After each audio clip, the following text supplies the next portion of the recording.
I love me some good banana bread. So y'all know I had to remake the recipe in the vegan way, right?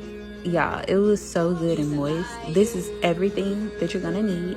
I used Burro baby bananas, and I think I used like 4 or 5. You can use regular bananas, but you should use no more than maybe 3.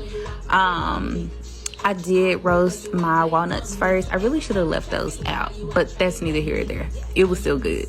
You gotta mash your bananas, of course, until they get like applesauce texture.